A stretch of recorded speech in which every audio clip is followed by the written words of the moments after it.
모습으로 영화가 마무리돼가지고 사람들에게 비판을 받았던 마지막에는 그런 모습이 있었습니다.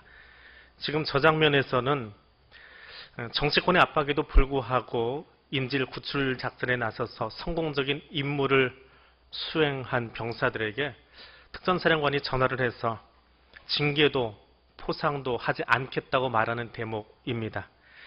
그것 때문에 미국 눈치를 보고 살아야 되는 저 외교안보수석이 그 모든 것 당신이 책임지라고 발끈하고 있는 대목이지요.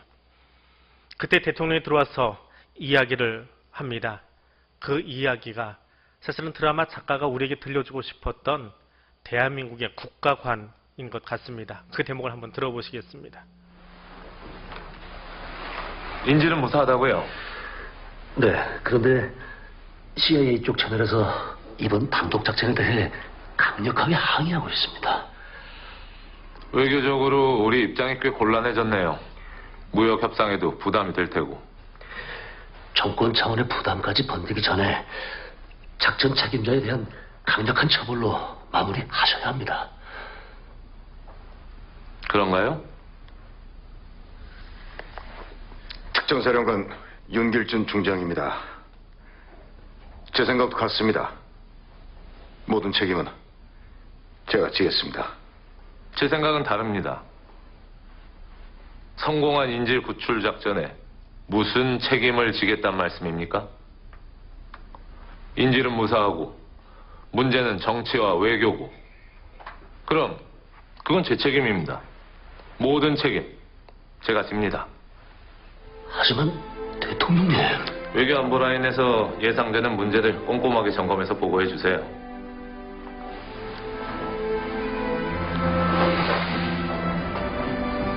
우리 국민을 무사히 구해 주셔서 고맙습니다. 또 단 한 명의 부상자 없이 돌아와 준 것도 고맙습니다.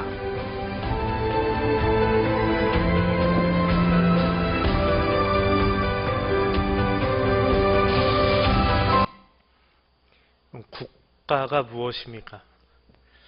저 드라마 속에서는 우리나라, 대한민국이 지향했으면 하는 국가관을 이야기하고 있는 것 같습니다. 국가라고 하는 것이 성경에는 어떻게 등장을 하고 있나요? 사실은 바벨탑 사건 그리고 노아 홍수 이후에 언어가 분리된 인류들, 사방으로 흩어져 버린 그 인류에 의해서 언어 중심의 가족, 언어 중심의 민족, 그리고 사회, 그리고 국가의 개념이 생겨나기 시작합니다. 국가는 국민과 영토와 주권에 기인한다. 노아 홍수 이후에 나온 이야기입니다. 하나님도 노아 홍수 이후에 아브라함에게 땅을 주시겠다라고 이야기하십니다. 아브라함에게, 이스라엘에게 땅을 주시지요. 그럼 그 땅에 살아갈 백성들이 필요할 것입니다. 그 사람들이 누구입니까? 약속의 땅에서 하나님의 나라를 세우고 문화를 찬란하게 드러내면서 하나님의 통치를 구현해내는 사람들이 하나님의 나라 백성이고 그것이 하나님 나라입니다. 시편 기자는 하나님 나라 백성으로서 가장 정당하게 살아가는 것을 의라고 이야기합니다. 그래서 오늘 시인은 의인은 누구이며 그 삶이 어떤 것인가에 대한 답을 주고 있습니다. 21절은 그 많은 의인에 관한 이야기 가운데의 한 정의입니다. 악인은 꾸고 갚지 아니하나 의인은 은혜를 베풀고 주는도다. 현대인의 성경에서는 의로운 사람은 은혜를 베풀고 주기를 좋아한다라고 적고 있습니다. 그 의인이 성경이 말하는 하나님의 백성입니다. 하나님의 백성은 어떤 사람입니까? 하나님의 백성은 하나님의 은혜를 아는 사람입니다. 오늘 본문 속에 의인은 은혜를 베풀기를 좋아한다라고 되어 있는데 이 은혜라고 하는 단어가 히브리어는 호넨이라고 합니다. 근데 이 호넨이라고 하는 은혜라고 하는 이 단어는 주어를 하나님으로 가져갑니다. 하나님이 은혜 베푸신다라고 할 때 이 호넨을 사용합니다. 그런데 오늘 시인은 하나님의 백성들, 그 의인이, 하나님의 뜻을 알고 있는 그 의인이 하나님이 베풀고자 하는 그 은혜를 베풀더라라고 설명하고 있는 것입니다. 시편 5편 12절에서 여호와 예수는 의인에게 복을 주시고 라고 이야기합니다. 하나님이 주시는 복, 하나님이 주시는 은혜가 호넨이라고 하는 것입니다. 시편 112편, 111편에서는 여호와는 은혜로우시고 자비로우시다라고 이야기합니다. 우리가 찬송을 부를 때나 기도할 때에 은혜가 풍성한 하나님, 은혜의 하나님, 자비의 하나님이라고 관용구처럼 이야기를 합니다. 그런데 그 하나님이 은혜로우신 분인 것을, 자비로운 분인 것을 어떻게 알 수 있습니까? 은혜가 무엇인지 경험한 사람이 그 문장을 쓸 수 있습니다. 물론 다른 사람들이 쓰는 문장을 들어서, 선배들이, 아버지가 쓰는 문장을 듣고 배워서 사용할 수도 있습니다. 그러나 하나님의 은혜를 경험하고 나서 은혜의 하나님하고 부르는 사람이 뼛속까지 느끼는 은혜의 하나님하고 귀로만 들어서 은혜의 하나님 부르는 것은 분명 차이가 있습니다. 시편 145편에서 여호와께서는 그 모든 행위에 의로우시며 그 모든 일에 의로우시다라고 표현하고 있습니다. 소소한 모든 것들을 합력하여서, 그 모든 것을 합력해서 선을 이루어 가시는 분이 우리의 하나님이십니다. 그래서 잠언 기자는 사람이 마음으로 자기의 길을 계획할지라도 그 걸음을 인도하시는 이는 여호와시라라고 이야기합니다. 은혜는 내가 한 것은 없는데 하나님께서 보다 풍성하게 행하시는 것을 이야기하는 겁니다. 그것을 아는 것입니다. 내가 열심히 다 해서 해놓은 것은 은혜를 모릅니다. 거기는 내 의가 드러나기 때문에 그렇습니다. 내가 발품을 팔아서 물건을 팔고, 내가 열심히 수고해서 집을 짓고, 내가 열심히 뛰어서 사람을 모은 것은 내 의가 드러나 버립니다. 거기는 은혜가 없습니다. 자금의 시대는 은혜를 아는 마음들이 자꾸만 상실되어 가는 세대 속에 살고 있습니다. 은혜를 너무 당연한 것으로 치부하고 살아가는 사람들이 있습니다. 스승의 은혜, 부모의 은혜 많이 불러보셨지요? 근데 지금은 도리어 스승이 제자들에게 순환당하는 시대에 살고 있습니다. 부모를 어수룩하게 여기는 시대에 살고 있습니다. 불평하고 탓하는 사람은 많아도 감사하며 은혜를 고백하는 사람은 적은 그런 문화 속에 살고 있습니다. 그리스도인은, 하나님의 백성은 은혜를 알고 살아가는 것입니다. 지난 주간에 신방을 하면서 한 분의 간증을 잠깐 들었습니다. 새로운 사업을 시작하셨던 집사님 이야기입니다. 그 주변에 이미 같은 일을 시작해서 자리를 잡고 있는 사람들, 근데 자신은 어디서 물건을 떼어와야 하는지 알지 못한 채 일을 시작한 초보였습니다. 어디서 좋은 물건을 더 싸게 띄어와야 나도 경쟁력을 갖추고 물건을 팔 텐데 그 물건을 납품해 주는 것을 모르는 것입니다. 서로가 경쟁업체이니까 정보를 주려고 하지 않겠지요. 답답한 마음에 교회 안에 있는 이미 그 사업을 한번 해보았던 다른 친구에게 찾아가서 물어보았답니다. 내가 물건을 가져올 수 있는 곳이 있느냐고요. 근데 예전에 자기가 거래했던 한 곳을 성큼 알려주더랍니다. 그래서 쫓아가서 거기서 물건을 납품받기 시작했습니다. 그런데 주위 사람들이 자꾸 뭐라고 하는 겁니다. 거기하고 무슨 인척관계냐. 우리는 사업을 시작하고 당신하고 거래한 지가 벌써 얼마인데 우리한테 주는 것보다 저 초짜한테 왜 그렇게 싸게 좋은 물건을 자꾸 갖다 주는 거냐. 그 집하고 무슨 관계냐 하고 이야기를 하더랍니다. 자기도 의아한 집사님이 나는 넉넉하게 한 줄 알았는데 주변에 있는 다른 먼저 선발주자들보다 더 좋은 물건이 오고 더 좋은 가격이 돼주는 것이 하도 궁금해서 그 물건을 납품해주는 분에게 전화를 했답니다. 왜 저를 이렇게 잘 대해주십니까? 그분이 뭐라고 대답을 했을까요? 그분의 대답입니다. 우리는 주 안에서 형제니까요. 믿음의 형제, 같이 믿음을 나누는 자이기에 믿고 더 돕고 싶어서 그렇게 했더라는 겁니다. 그 집사님의 간증이에요.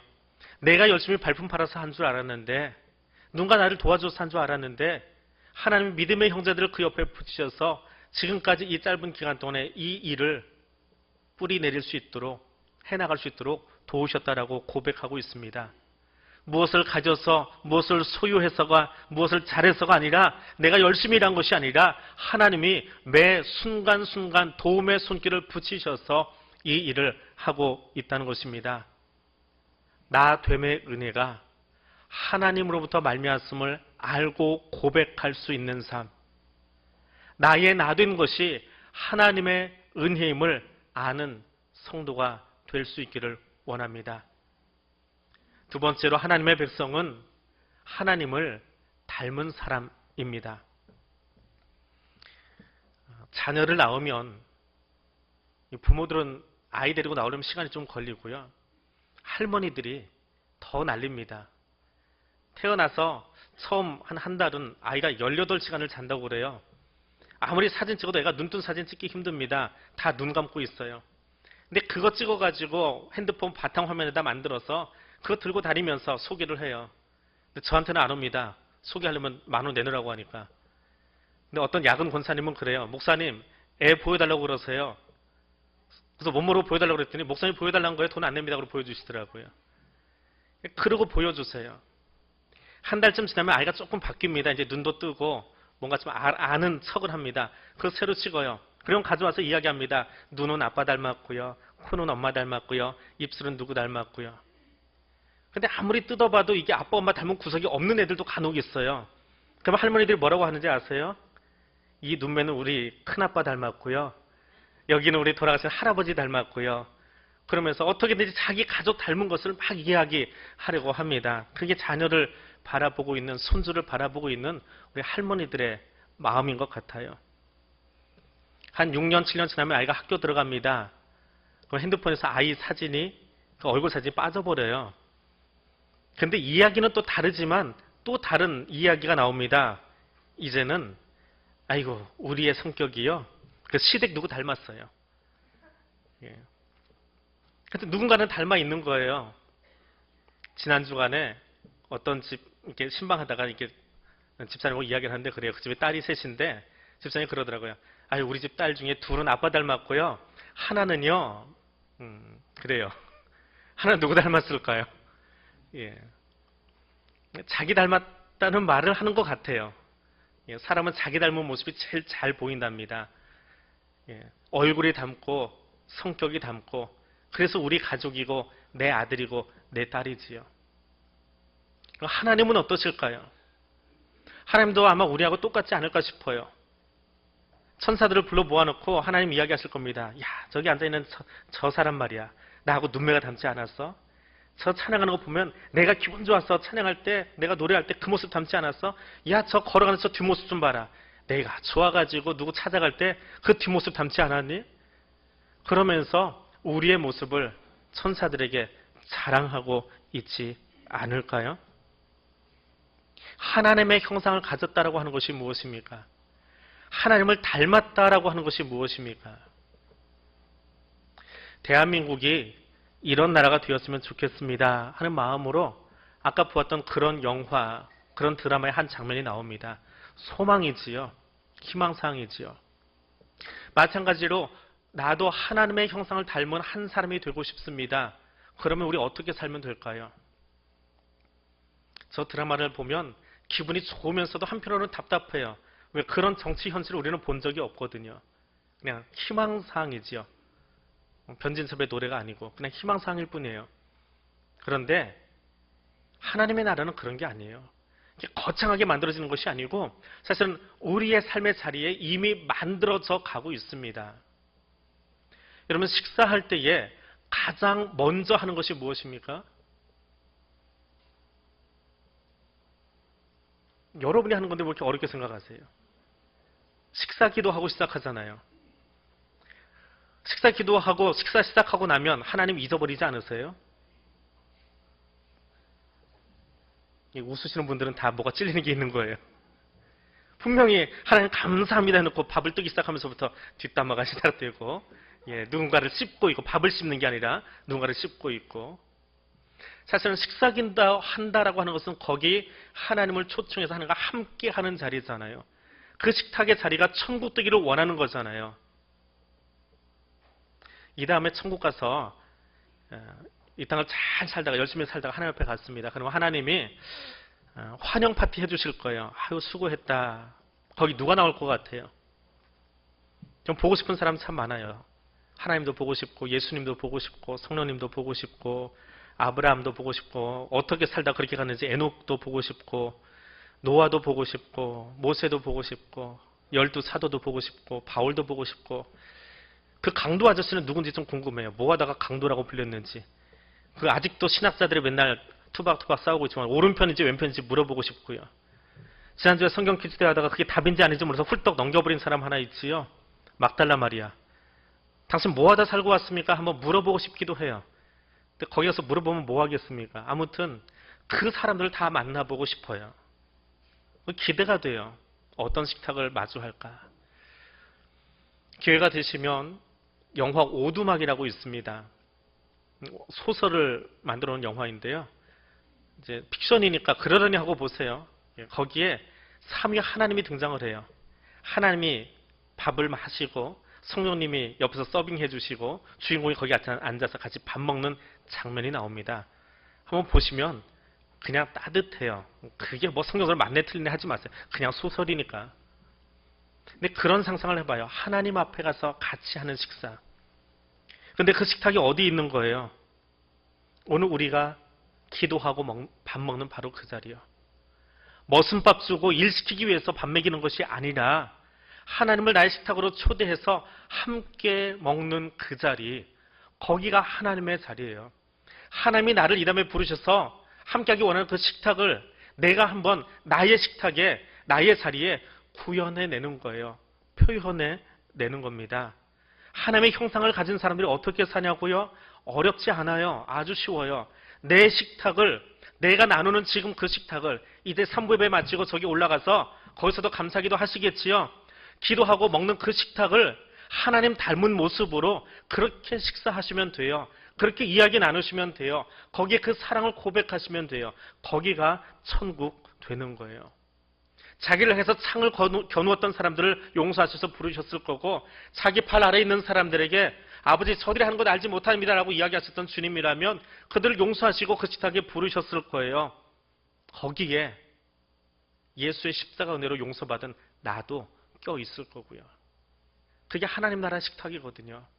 그것이 이 시간을 마치고 드릴 우리의 식탁이 되어야 하고요. 그것이 우리 가정의 식탁이 되어야 합니다. 그곳은 구원을 받은 자들의 식탁이고 구원의 기쁨을 나누는 자들의 식탁입니다.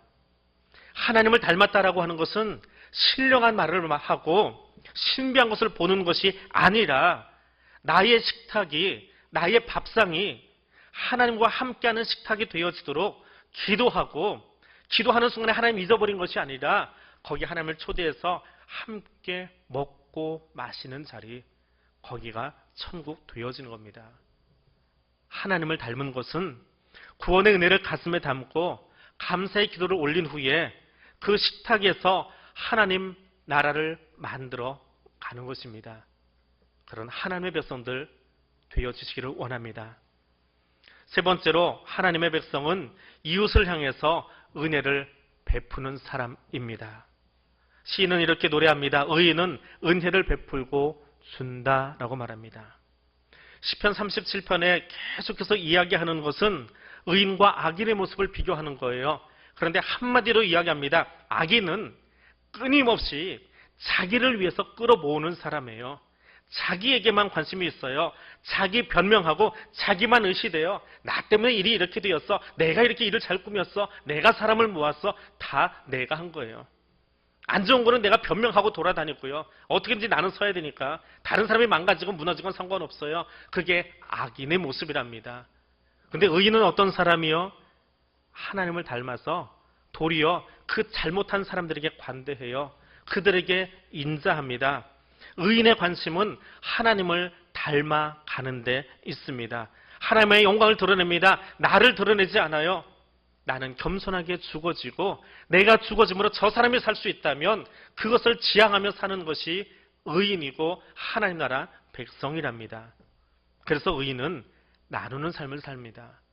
하나님의 은혜를 알고 하나님을 닮은 사람이기에 나눌 줄 압니다. 사랑은 받아본 사람이 사랑할 줄 안다고 하지요. 주머니에 얼마가 있고 사회적인 지위가 얼마나 높아서 베풀고 삽니까? 아니요. 오히려 더 구두쇠들이 많아요. 아니 거꾸로 가지지 못했어도 넉넉하지 않아도 베풀 줄 아는 사람들이 또 많습니다. 왜요? 받아보았기 때문에요. 내가 받은 것을 감사할 줄 알기에 베푸는 것에도 인색하지 않고 도리어 감사하게 나누어 줄 알더라고요. 은혜도 마찬가지입니다. 은혜가 무엇인지 아는 사람, 은혜를 경험한 사람, 그 사람이 은혜를 나누어 줄 수 있는 겁니다.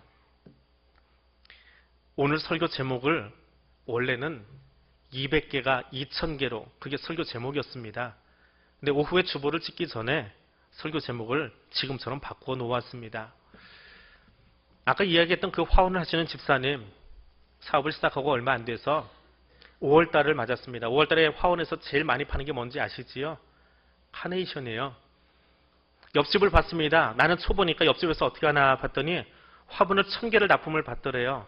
아, 이 정도 물량이 나가는구나. 나도 덜컥 1000개를 화분을 샀습니다. 거기다 카네이션을 심어가지고 팔기 시작했어요. 몇 개나 팔았을 거예요? 800개를 팔았습니다. 그리고 200개가 남았어요. 열심히 한 것 같은데 어버이 주일, 스승의 주일 뭐 열심히 판매했는데 200개가 남았습니다. 그럼 그 200개 화분은 어떻게 할까요? 사업하는 사람에게 이 200개는 재고고요. 그건 그 해 장사의 마이너스라는 얘기예요. 이 집사님 이거 남겨놓으면 안 됐잖아요. 이건 재고로 계속 넘어가는 거예요. 그래서 거기다가 카네이션을 뽑고 자기가 잘하는 다른 것을 심어서 모양을 만들고 이제 밖에다 내놓기 시작했습니다. 지나가던 어떤 신사분이 그 모습을 보고는 이제 카네이션은 다 끝나고 그 화분이었는데 이거 가지고 뭐 하시는 거예요? 제가 이만저만 장사를 시작했는데 이러저러해서 이제 200개가 남았어요. 이거 좀 팔아보려고요. 그때 그분이 선뜻 그 자리에서 선금으로 돈을 주시더래요. 그거 잘 만들어서 내가 가져갈 테니까 준비해 주세요. 제가 가져가겠습니다. 신기했어요. 어떻게 그 사람이 그렇게 나한테 마음을 써줄 수 있는지. 아무튼 열심히 만들었습니다. 만들다 보니까 지나가던 사람들이 또 하나둘 빼가는 거예요. 그럼 어떻게 합니까? 다시 채워놔야지요. 왜? 줘야 될 사람이 있으니까. 누가 가져가고 다시 채워놓고 누가 또 미리 또 주고 그럼 가서 필요한 게 있을까요? 화분 또 사와야 되고 또 꽃 사와야 되고 만들고 그렇게 정신없이 5월달을 보냈습니다. 5월달이래야 스승의 주일 센스가 긴 기간 아니에요. 5월달을 마무리하고 집사님이 갑자기 궁금해졌어요. 내가 남편하고 열심히 해서 이 200개 떨이 하려고 물건 팔았는데 자꾸 돌고 돌아서 5월 마무리할 때 얼마나 나갔을까 궁금해졌습니다. 몇 개 팔았을까요? 센스 있는 분들은 빨리 알아들으셔야죠. 설교 제목이 원래 뭐였다고요? 200개가 2000개로. 200개 팔려고 작정하고 팔았는데 몇 개 팔았어요? 2000개를 팔아버린 거예요. 근데 그 이야기를 하면서 집사님이 그래요. 이거 내가 한 거 아니더라고요. 기도해 주시는 분들이 옆에 있었고 그 손님들이 기도하면서 더 열심히 해보세요라고 믿고 돈을 맡기고 그렇게 시작한 것이 2000개를 팔 수 있었답니다. 얼마나 그 이야기를 하면서 집사님 기분이 좋았는지 쉬지 않고 이야기하시는 거예요. 그날 간증을 얼마나 많이 들었는지 몰라요. 한참 이야기를 하시더니 화원을 나서는데 같이 갔던 신방대원들이 횡재를 했지요. 그냥 어디 대심하고 지나가는 길에 거기 잠깐 기도하고 합시다 그러고 화원 들렸다 나오는 길인데 거기 온 사람들 하나씩 화분 이만한 거 하나씩 들고 나왔어요. 신이 나서 주시더라고요. 저도 그 화분 들고 들어가서 아내에게 이야기했습니다. 여보 오늘 이런 일이 있었어. 그랬더니 아내가 저한테 해준 말이 있어요. 뭐라고 했을까요? 거기까지 센스는 안 미치시네. 그게 설교 제목인데. 은혜 받은 사람이 나눌 줄 안돼요. 은혜는 받은 사람이 나눌 줄 아는 거예요. 은혜를 기억할 줄 아는 사람, 그 사람을 성경은 의인이라고 말합니다. 은혜를 주신 하나님을 닮아가려고 하는 그 사람을 성경은 의인이라고 말합니다. 은혜를 받은 것만이 아니라 나누는 사람을 성경은 의인이라고 말합니다. 그가 하나님의 백성입니다. 지난 주간에 우리 말씀 대행진했지요. 지난 주간에 오고 하면서 그 이야기를 참 많이 들었습니다. 신방 중에 몇몇 집사님들이 그러더라고요. 말씀을 듣고 나서 자기네 여전도에는 같이 모여 성경 공부를 했대요. 근데 성경 공부하면서 신기했답니다. 성경 공부하라고 누가 시킨 것이 아닌데 그냥 말씀 나눈 것을 좀 더 깊이 잘 다루기 위해서 같이 모였대요. 그래서 그 여전도 참 특이하구나. 그리고 들어왔는데 들어온 그날 저녁 때 또 다른 여전도에게 들었습니다. 목사님, 우리도 모였는데요. 우리도 물론 뒤에 퀴즈대가 있긴 하지만 그래도 자발적으로 모여서 성경 공부하고 다시 새로운 문제도 스스로 뽑아서 같이 뽑아보고 이야기 나누고 그런 모임들이 교회 구석구석에 있었다는 이야기를 들었습니다. 지난주에 어떤 집사님은 그래요. 목사님, 말씀 대행진은 좋았는데요. 제가 이 한 주간 업무에 좀 소홀했습니다. 그래서 무슨 소리인가 하고 이렇게 멀뚱하니 쳐다봤어요. 그때 집사님이 웃으시면서 그러더라고요. 말씀 대행진 했던 그 이야기 다 기억하기 힘들어서 녹음해가지고 자기 일하는 터에 가서 일 안 하고 그거 듣느라고 업무에 소홀했다고 하시는 웃으면서 하시는 이야기도 들어보았습니다. 은혜는 받는 것만이 아니라 그것을 또 다른 사람과 함께 나누기 원하고 전하기 원하고 그 모습대로 살고 싶어서 애쓰는 사람들, 그들이 의인이고 하나님의 백성이더라라고 하는 이야기입니다. 한 달 전인가요? 새벽에 앞에 있는데 그런 모습을 보았습니다. 교회 새벽에 나오시는 어떤 분이 한 달 전이니까 날씨가 참 묘할 때예요. 이런 요즘 더우시면 새벽에 교회 나오시면 시원합니다. 아주 시원해요. 이게 지하라서 아주 시원합니다. 근데 한 달 전이니까 더 시원했어요. 근데 그분은 집에서 걸어오셔가지고 반팔을 입고 오시는 거예요. 근데 뒤에 앉아 계시던 권사님 한 분이 그 모습을 뒤에서 바라보고는 추워 보였나 봐요. 그래서 자기가 들고 온 바람막이로 쫓아가서 그분에게 이렇게 입으라고 주었답니다. 자기는 그냥 넉넉해서 반팔 입고 운동 삼아 걸어가는 거니까 춥지 않아서 그러고 있었는데 권사님이 그렇게 해주시는 모습을 보고 감동한 거지요. 근데 더 재밌는 건 그 다음 날이에요. 그 성도분이 바람막이를 가지고 오셨어요. 왜? 권사님이 오고 가는 것보다 내가 걸치고 있는, 추워서요? 아니요. 뒤에 앉아있는 권사님에게 민폐 끼치고 싶지 않아서 저 괜찮아요. 권사님 마음 알아서 제가 가져왔어요. 라고 하는 그런 의미겠지요. 앞에서 보고 있는데 권사님 여전히 바람막이 가지고 저 뒤편에 앉아 계시고 중간쯤에 계신 그 집사님, 제가 보기에는 그렇게 추위 타는 거 아닌데 바람막이 걸치고 있다가 나가면서 벗어가지고 한 손에 쥐고 나가고 있더라고요. 은혜는 일방적이지 않습니다. 은혜는 받은 것을 기억하기에 돌려주고 싶어 하는 그런 마음입니다. 은혜는 혼자 경험하지 않습니다. 받은 것이 더 크기 때문에 나누어 주고 싶어 합니다. 그리고 우리 교회는 그렇게 은혜를 사모하고 그 은혜를 기억하고 하나님 닮아가기를 소망하는 이들이 정말 구석구석에 많이 있는 행복한 교회더라고요. 하나님의 나라는 다른 곳에 있지 않습니다. 그렇게 은혜를 기억하고 나누는 사람들이 앉아있는 바로 그 식탁, 그 자리, 그곳이 하나님의 나라입니다. 오늘 우리 교회를 통해서 그 하나님의 나라가 우리 주위 사람들에게 힘있게 전달되어지는 그런 6월의 마지막 주간, 또 우리의 삶이 될 수 있기를 원합니다. 기도하겠습니다. 은혜의 하나님 감사합니다. 은혜를 알게 하시니 감사합니다. 은혜 주신 하나님을 닮아가려는 성도들로 우리 곁에 함께하게 해주시니 감사합니다. 하나님께서 우리에게 은혜 베푸시듯 이제는 세상을 향하여 그 은혜를 전하고 나누며 살기 원합니다. 성령 하나님, 우리를 도구 삼으셔서 이 나라와 열방을 향한 축복의 통로가 되도록 우리 교회와 성도들을 이끌어 주옵소서. 예수님 이름으로 기도드립니다. 아멘.